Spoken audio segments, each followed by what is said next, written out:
En la sección Entrevistas conocemos las profesiones de ayer, de hoy, de mañana y del futuro. Hoy, psicología.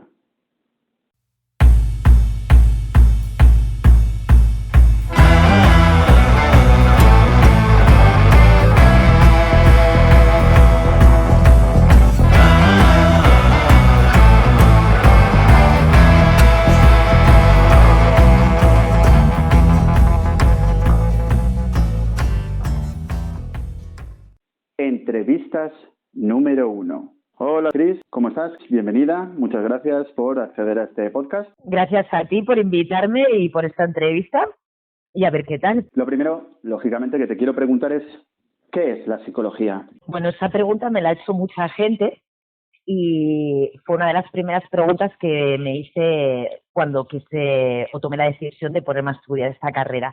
Bueno, lo principal o resumido es la ciencia que estudia el comportamiento humano y esto es precisamente lo que me llamaba la atención, cómo se puede llegar a comportar la gente ante situaciones y qué mecanismos utiliza para poder resolverlas o dónde se encalla y sobre todo pues en temas como cuando salen en las noticias crímenes, pues será una enajenación mental, tendrá una enfermedad mental, lo ha hecho conscientemente, ¿no? Bueno, me llama un poco esa parte y luego pues personalmente porque siempre he tenido también alguna dificultad en gestionar, depende de qué situaciones, de detectar sentimientos cuando estoy pues alterada, cuando estoy depresiva, cuando tengo un ataque de ansiedad, cuando pues esas cosas hicieron que tomara la decisión de ponerme a estudiar. Pero bueno, principalmente es eso, la ciencia que estudia el comportamiento humano, la mente humana. Pues. Vale, podríamos decir, para que nos entiendan nuestros oyentes, que la psicología, cómo reaccionamos a depende de qué situaciones, qué acciones que tenemos, por qué a veces el ser humano llega a hacer según qué cosas maravillosas o según qué atrocidades, ¿no? ¿Qué le pasa por la cabeza en ese momento? Sí, justo en ese momento, ¿qué le pasa por su cabeza para cometer ese acto, ya sea en positivo o sea en negativo? Al fin de cuentas, todos actuamos en esta vida en base a nuestra mochila que tenemos de experiencia que hemos vivido, la mochila de la educación que nos han dado nuestros padres, y en función de lo que vivimos, pues nos vamos comportando, nos vamos amoldando, y aquí hay miles de factores de cómo se comporta el individuo solo, cómo se comporta en grupo, y aquí podríamos tener otro debate, y principalmente es eso, el mecanismo que tiene de defensa cuando se siente a lo mejor atacado. Entonces, debido a cosas también que a ti te han pasado, decidiste ver cómo funciona el cerebro humano, cómo se comporta referente al mundo, ¿no? Cómo vivimos, y entonces decidiste estudiar psicología. Sí, y cómo gestionar sus propias emociones. Uno de los casos por los que me puse a estudiar era por mis nervios, por ejemplo, no sabía gestionar, depende de qué situaciones, y enseguida me alteraba, y eso pues a lo mejor me derivaba en una ansiedad o me derivaba en un insomnio, y el ir al psicólogo a mí, por ejemplo, pues me ayudó a gestionar estas situaciones que yo sola no sabía, ni me iba a ayudar mi madre, ni me iban a ayudar mis amigos. Tenía que ponerme en manos de profesionales que me dieran herramientas para poder conseguirlo por mí misma. Es muy curioso porque no sé si ahora será igual, pero sí es verdad que hay cierto estigma con el concepto de ir al psicólogo, ¿no? Cuando alguien te dice, no, mira, es que tengo que ir al psicólogo y tal, tomamos ya directamente como que está loco, somos directamente muy tajantes, pero creo que el hecho de ir al psicólogo a día de hoy, tengo el concepto que es, pues eso, tienes una serie de sentimientos y de pensamientos que a lo mejor no sabes cómo manejar por una situación X o no, y entonces, pues al igual que un fisioterapeuta, si te has roto algo, luego te ayuda a recuperarte, pues supongo que un psicólogo te ayuda a recuperarte de esta situación que tienes, ¿no? Correcto, te ayuda mentalmente a esos pensamientos que a lo mejor pueden ser pensamientos intrusivos o pensamientos negativos, se conviertan en otro tipo de pensamientos que no te alteren a ti mentalmente y físicamente.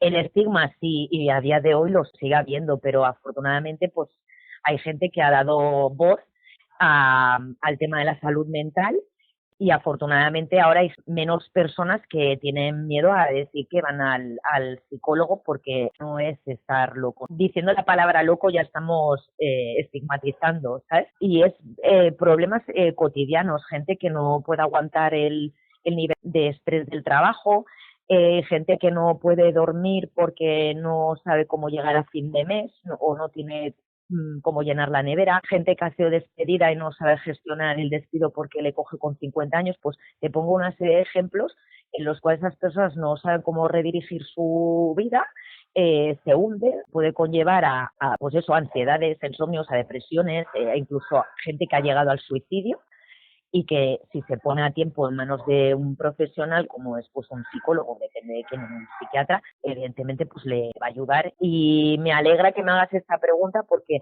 incluso gente famosa o youtuber ahora que tanto está de moda, están saliendo a la luz que no pueden gestionar precisamente esa profesión suya con toda esa competitividad y esa responsabilidad que tienen. Hay diferentes tipos de psicólogos, es decir, al igual que hay diferentes tipos de abogados, ¿no? El abogado laboralista o el abogado penal o el abogado civil. Hay diferentes tipos de psicólogos. Me refiero a diversos traumas, si me puedes comentar. Hay distintas ramas. Tienes la rama de la psicología social, la rama de la psicología educacional, la de la salud, psicología de empresa y de las organizaciones, y luego hay una parte última que ha salido que es psicología del deporte. Aquí aclaro que no metemos a la gente que hace coaching, que muchos lo ligan con un psicólogo. ¿Sabes lo que es un coaching? Aunque a lo mejor tengamos la suerte el día de mañana de hablar con uno, pero ¿sabes lo que es? Digo, para intentar entender la diferencia entre un coaching y un psicólogo. Sí, sin entrar tampoco mucho en debate, pero un coaching lo que hace es más un tema de refuerzo de motivación, una serie de pautas, cosas así de este tipo, ¿vale? Pero hay cosas que el coaching no llega y entonces llega la psicología. Y en eso la diferencia es que el psicólogo ha tenido que estudiar ramas de salud. Yo he tenido que estudiar neurociencia, he tenido que estudiar genética, he tenido que estudiar psicología social, psicología laboral, o sea, te podría decir 1000 cosas que el coaching no estudia. Entonces, no es lo mismo, ¿sabes? Lo mismo que el psicólogo no es igual que el psiquiatra. El psicólogo no puede medicar y el psiquiatra sí. Y el psiquiatra, para poder medicar, hace otra serie de cosas. Yo he tenido que estudiar, por ejemplo, farmacología. Yo como psicóloga tengo que saber por qué esa medicación puede provocar unos efectos secundarios y a lo mejor esos efectos secundarios hacen que esa persona tenga ese comportamiento o no, pero yo lo tengo que saber. Entonces, hay distintas ramas de la psicología y ha habido un momento que tú me has preguntado, hay psicólogos que tratan diferentes traumas. El psicólogo que trata traumas es el psicólogo especializado en la salud. Cuando tú te sacas la carrera de psicología, lo mismo que el médico tiene que hacer el MIR, que es como la especialización, por decirlo de alguna manera, el psicólogo hace el PIR. Y eso te especializa en algo en concreto, como puede ser los traumas. No sé si te he contestado. Es un poco complicado, por Sí. otra parte. Otra pregunta que te quería hacer es, ¿cabe la posibilidad que por un problema, no digamos un problema mental, porque no lo sé si se diagnosticaría así, pero por una mala gestión de tu cabeza, algo que podría solucionar un psicólogo, puede llegar a repercutir en algo físico? No sé si me he explicado bien o la pregunta es correcta. Sí, que en algún problema que no tiene por qué ser necesariamente mental, pero que sea algo cotidiano de tu día a día, que no lo puedas gestionar, si te puede repercutir en algo físico. Sí, correcto. Sí, por ejemplo, que sufre de insomnio, pues eso puede derivar a que tú tengas taquicardias, ya te está afectando en algo físico. Lo comentaba por eso, estábamos hablando antes del concepto del estigma, de yo no quiero ir a un psicólogo porque no quiero que la gente piense que estoy loco, pero que a la vez el hecho de no ir al psicólogo, en este caso, para poder solucionar esta gestión mental que ahora mismo tú no puedes controlar por lo que sea, entonces puede llegar a repercutir en algo físico y al final sí o sí vas a tener que llegar a ir al médico de forma más grave, por decirlo de alguna manera, porque lo mental ya te ha afectado a lo físico, con lo cual es bastante curioso que existiendo este estigma. Bueno, hay, por ejemplo, gente que tiene muchos problemas estomacales y es algo como físico, ¿no? De que, bueno, pues que ahí llega un momento pues que te hacen pruebas, ¿no? Entonces te hacen la prueba pues que si tienes el helicobacter o te hacen una prueba pues a lo mejor si no absorbes bien los alimentos o tal, y le han hecho 20.000 pruebas y al final el digestivo le ha dicho, no, es que tu problema es un tema de nervios y esos nervios vienen porque tú no los controlas. Y ha empezado en una cosa física, pero en realidad venía de algo de tu cabeza. Vale. Si no se ha llegado a tratar a tiempo y es algo que se repite en el tiempo, sí se puede derivar en algo físico perfectamente. Interesante. Otra pregunta que te quería hacer.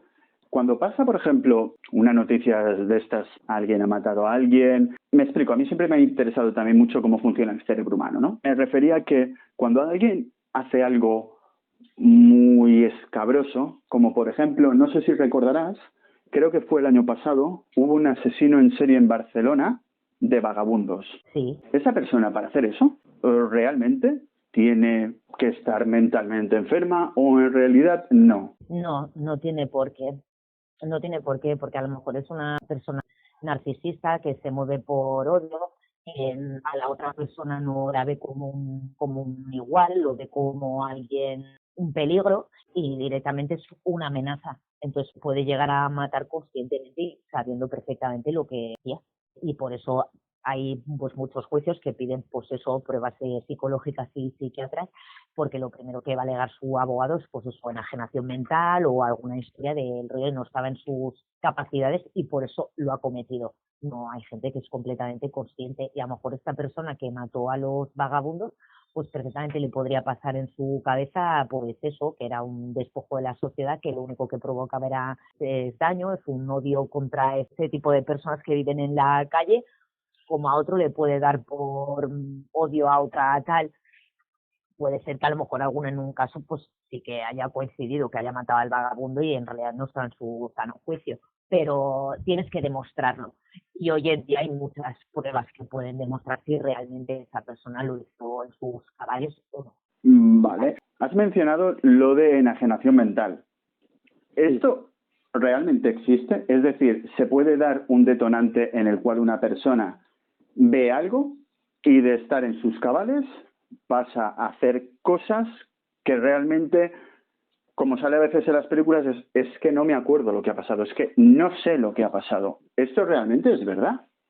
Sí, la gente que sufre trastorno bipolar, la gente que sufre esquizofrenia, la gente que sufre delirios, al final la única manera que tienen es medicándose y eso lo que hace es regular una serie de cosas que ahora no voy a explicar para que puedan estar equilibrados, porque si no están equilibrados pueden llegar a cometer estas cosas.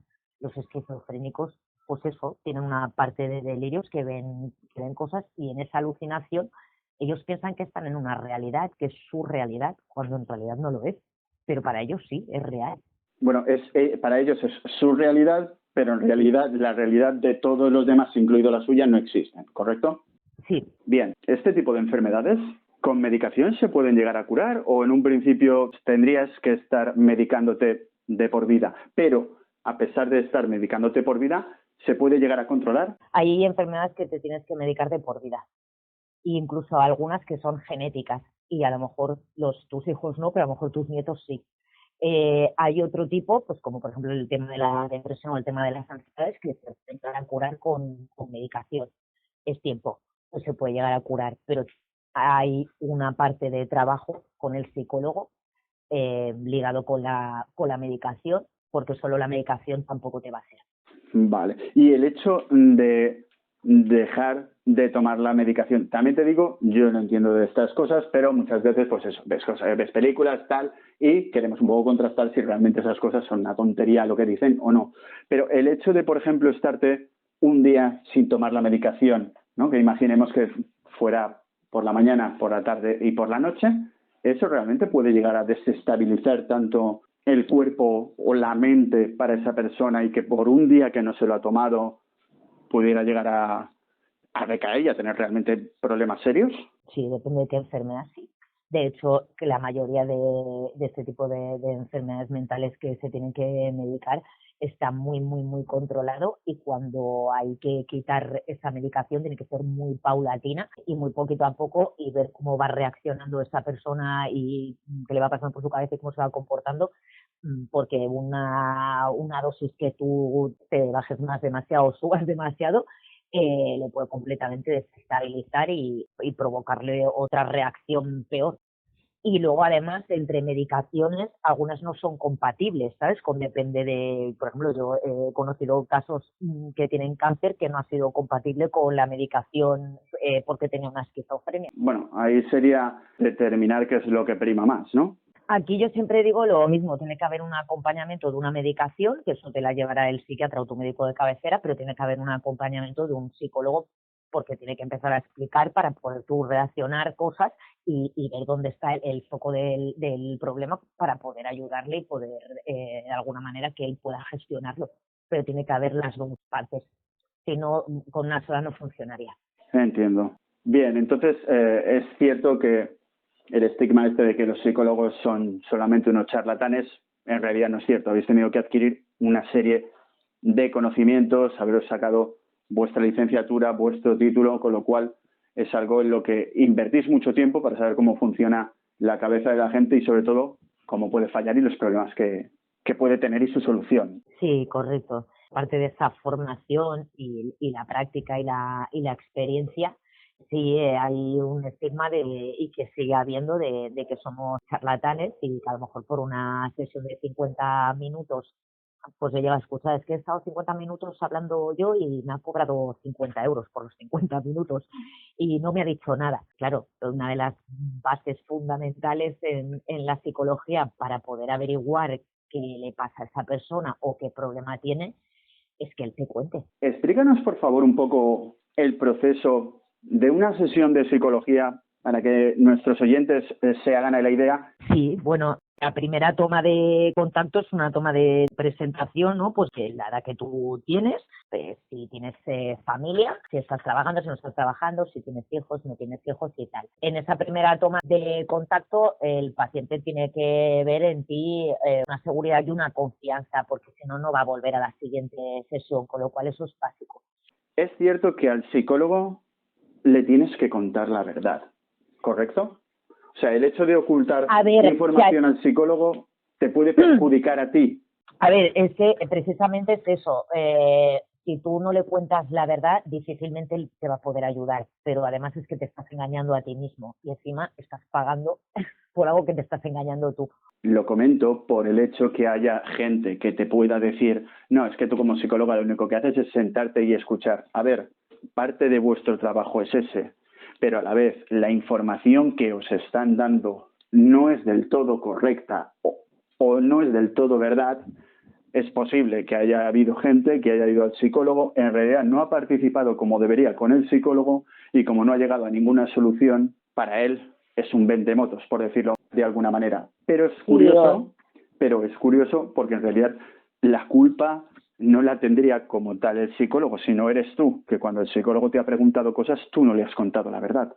Que sí, que puede ser que llegue ese momento, pero que al final, aunque no te cuente la verdad, puede llegar a averiguar que no está contando la verdad, porque al final, con todo lo que nos cuentan, nosotros interrelacionamos cosas y estas cosas nos llevan a otro punto para que esa persona reflexione y entonces esa persona te va a decir lo que le pase por la cabeza en ese momento. Entonces, con lo que le pase en ese momento y te diga, tú también puedes ver si te está engañando o no te está engañando. Luego también podemos entrar en otros temas. Si tú ves que la persona no está aprovechando la sesión y va simplemente para calentar el asiento, por así decirlo, la política profesional llega un momento que tú ya como psicólogo ya le dices, si no quieres mi ayuda, no vengas, nadie te está obligando, vienes aquí libre. Claro, pero ahí está el concepto que te comentaba, que si hay gente, por decirlo de alguna manera, si hay personas que no se dejan ayudar, sí, no van a poder ser ayudadas. Y creo yo que si yo tuviera que ir al psicólogo y realmente con la persona con la que me presento el primer día no nos conocemos y no me da confianza, creo que eso es lo primero que tengo que pensar, ¿no? No voy a ir a este psicólogo porque todo lo que me pregunte, como no me da confianza, no voy a acabar contándoselo. Y con esto lo único que voy a hacer va a ser que mi problema no se solucione, porque no te estoy dando la información. Al final pierde el tiempo el psicólogo y lo pierde el paciente, lo pierden los dos, porque lo pierden los dos. Pero es la primera toma de contacto, es la principal. O sea, el que haya una empatía y una confianza, una seguridad, eso va a hacer que el paciente a ti te explique más cosas para que tú le puedas ayudar. Además, hay que buscar la manera idónea. Realmente la gente no sabe lo complicado que llega a ser y que cada paciente es un mundo distinto y tú te tienes que acoplar a ese paciente de la manera en que es para poder conectar con él. Con lo cual, imagínate lo complicado que llega a ser. Bueno, no me lo puedo imaginar, pero en base a todo lo que me has contado, he verificado que en realidad el estigma este de los charlatanes, por decirlo de alguna manera, estoy totalmente en desacuerdo. Pero bueno, muchísimas gracias, Chris, por haber estado en este podcast. A ti por invitarme y bueno, espero poder tener otra ocasión de poder hablar más cosas de este mundillo. Gracias por todo. Y a todos vosotros, muchísimas gracias. Si os ha gustado este vídeo audio podcast, pulgar arriba, comentar y suscribiros. Hasta la próxima.